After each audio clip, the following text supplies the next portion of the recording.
Before we hop into the video, I wanted to let you know if you're looking to become a better player, I do have a Metafy group and offer coaching. When you join my group, you gain access to all my competitive deck lists, exclusive TCG improvement videos, the opportunity to ask me questions, and also a discount code on individual coaching sessions.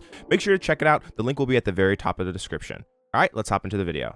Hey, yo, what's up everyone? Welcome back to the channel. This is Smart TCG, and today I'm going to be going over another brand new archetype from Surging Sparks, Tatsugiri EX. Tatsugiri EX is a brand new card from Surging Sparks and is definitely one of the cooler cards to be released. Has some potential to create some pretty cool and fun combinations, and I've been having a lot of fun playing this deck.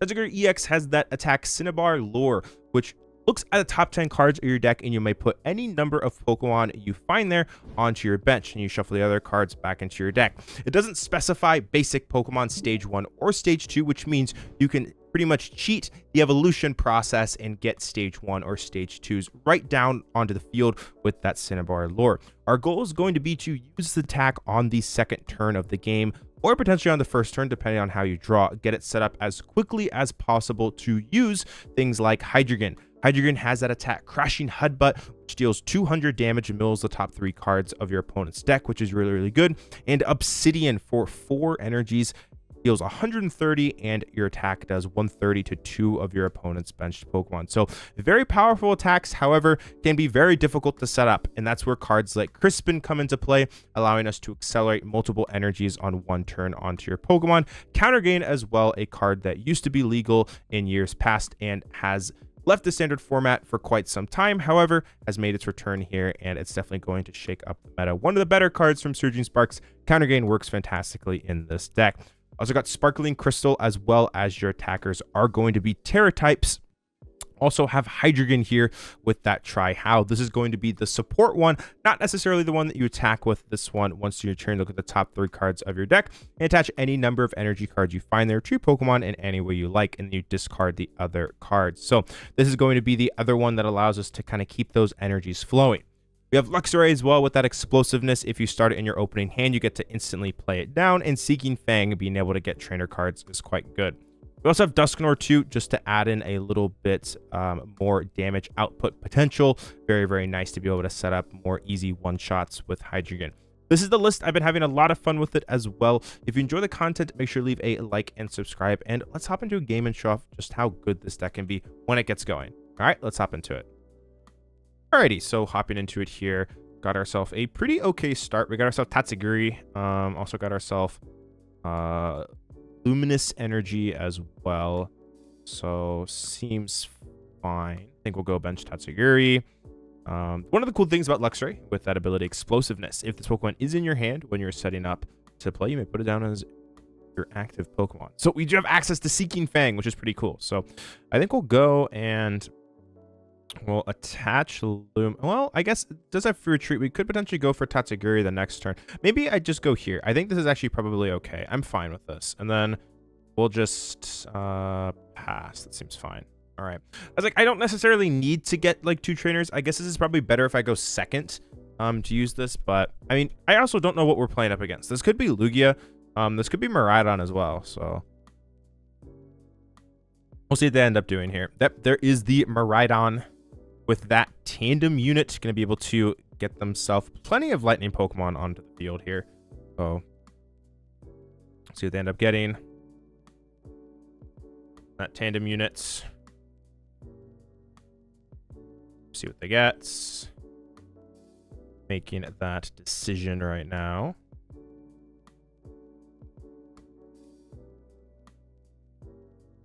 Let's see.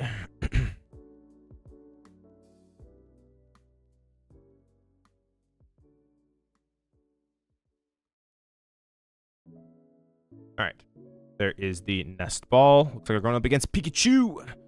So it should be pretty interesting. The cool thing about Hydreigon is we can spread damage onto some of these things. We can't spread it onto here, but it is not able to get KO'd, which is really, really nice. Really, really big. So like if they just hit us for 300, we're okay, because then we can just use like Obsidian. It also depends like how quickly they burn through their deck. We could like potentially try and Crashing Headbutt KO. Like we have options. But anyways, here's Ultra Ball, getting rid of double lightning energy here. Let's see what they end up getting. Let's see what they get. Probably Squawk. I gotta assume this is for Squawk or second Magnemite, maybe. Probably the other option.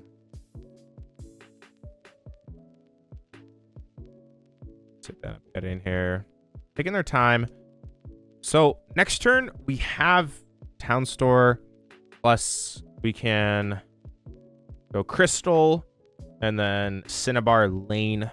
Get ourselves hopefully Pokemon onto the field. I like that Hydreigon, and then we'll kind of move on from there. I also want to get this guy out too with that Try-How. Once you're in with the top 3 cards of your deck, attach any number of energy cards you find there to Pokemon in any way you like, which is really, really important. So we want to get up the Hydreigon here, and also the EX. Ideally, we can get like 2 of these and then like 2 of these. That'd be sick, because then we could just start accelerating everywhere. Tons of energies onto the board, and we can start attacking. Because Hydreigon is a very, very powerful attacker. It's just very, very difficult to set up, unfortunately. It is not an easy thing to set up. So we'll see. Here's Arven Generator coming out here. They could just be going for the attack on like Miraidon, but I don't know if they're actually going to get there. And if they don't, we got some time, which would be really big. So there's Fleet-Footed after all this. Maybe looking for another generator, trying to thin out. They could have just maybe Fleet-Footed first before they Arvened. I think that was probably better sequencing. Oh, they play Secret Box. Okay, cool. That's crazy. Okay, well, I mean, this is going to be for generator and a couple other things. So I'm actually kind of spooked now, because they will be able to get the KO, which is really, really scary. Most likely. I'm going to assume they're going to hit an energy here. Like, they should. But we'll see what they get. All right, Bravery Charm. Oh, maybe they already have a generator in hand. Huh. Oh, Area 0. Okay. Do they have Squawk? Dang, they're burning through the deck here. Oh, Seal Stone. Okay. Seal Stone, Bravery Charm. That's fine. They get... I could be so Stone. Are we gonna be for just Bird? I'd assume. I got the Bird here. Or maybe another generator too. Could be fine. Yep, there's Nest Ball. Or Iron Bundle. Oh, are they going for KO here? Oh boy. Oh gosh. Okay. Generator, please miss. There's one. They get there? Oh, they missed. Whew, okay. All right. Disaster has been averted. So far, at the very least. Okay. So we'll go Town Store. They do unfortunately get to get rid of Luminion, which is quite annoying, but that's okay. Double Hydreigon in the hand is not great, as you got to look at the top 10 cards and put any you find there. Not just from the hand, unfortunately. So that's kind of sad. We'll use Town Store. We'll get ourselves Sparkling Crystal. Got ourselves 4 Crispin in the deck here. 2. Okay, we got some stuff. We'll go Pokegear. There's Crispin. Very cool. Use Crispin. Got ourselves. We need currently Water and Dark. It doesn't really matter exactly, I guess, how we do it. We just can get, as the Luminous provides anything else. So, all right, we'll thin out this. And I guess we'll probably just get Fire Energy, because this can count as the Dark. Attach.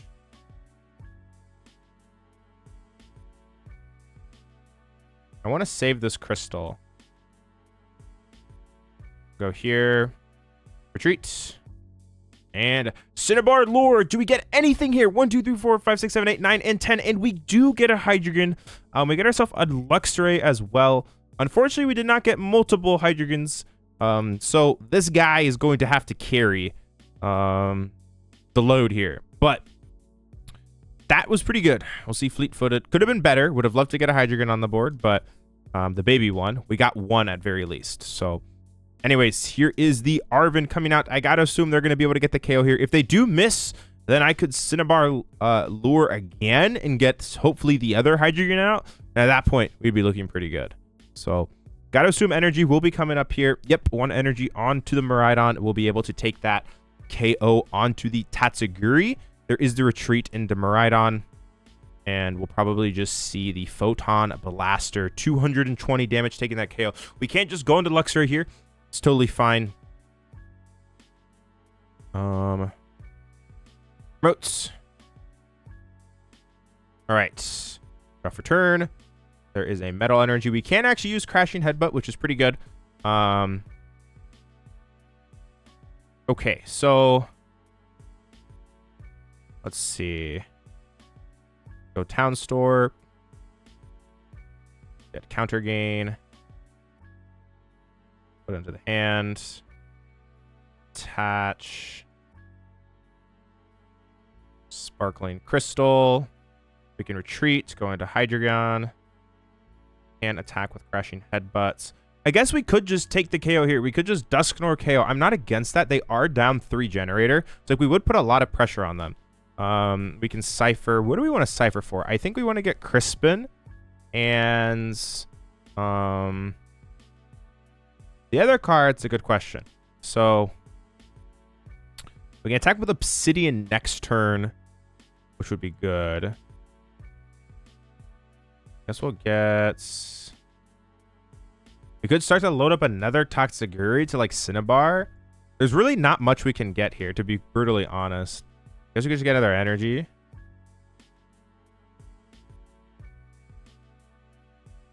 It's not going to matter because we're just going to draw Crispin anyways. Okay. Yeah, we'll just KO this.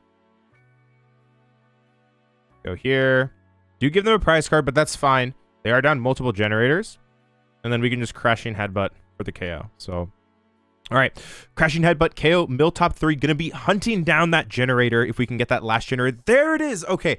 That is fantastic. So, generator is hitting the discard pile there, which is absolutely huge as they're going to be down all their generators now. And now things get really, really difficult for them because the price trade actually is really good here. We can... go and like even if they vacuum this away, we could get access to Counter Gain, which is really nice.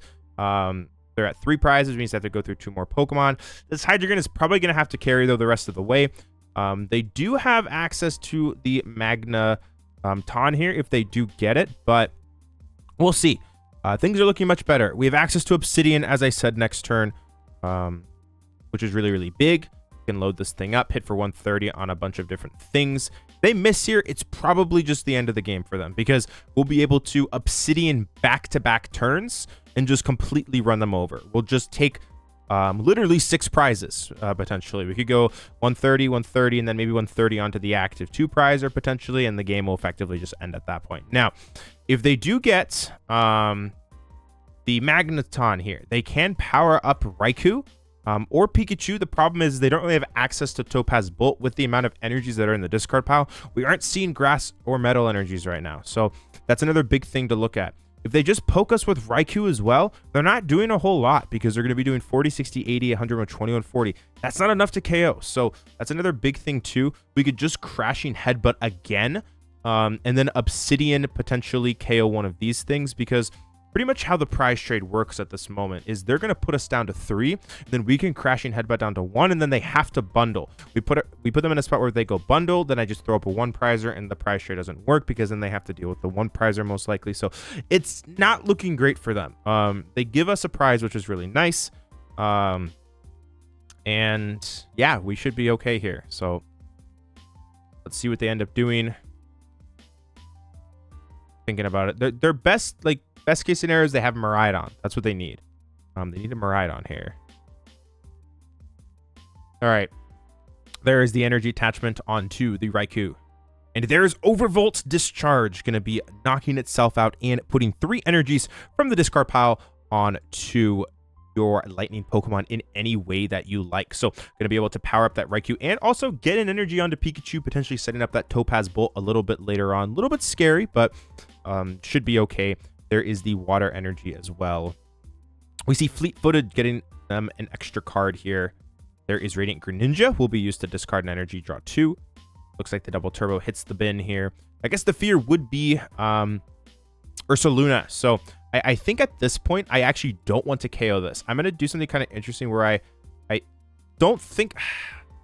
Yeah, I don't think I want to take a KO because I don't want to give them out to Ursaluna, because if they just Ursaluna this, I'm in big trouble. So let's go Crispin. Oh, and there's the concession. All right, so I would have just been able to Obsidian knock out over 2 turns. I would have been able to damage the Raikou, and I would have damaged probably...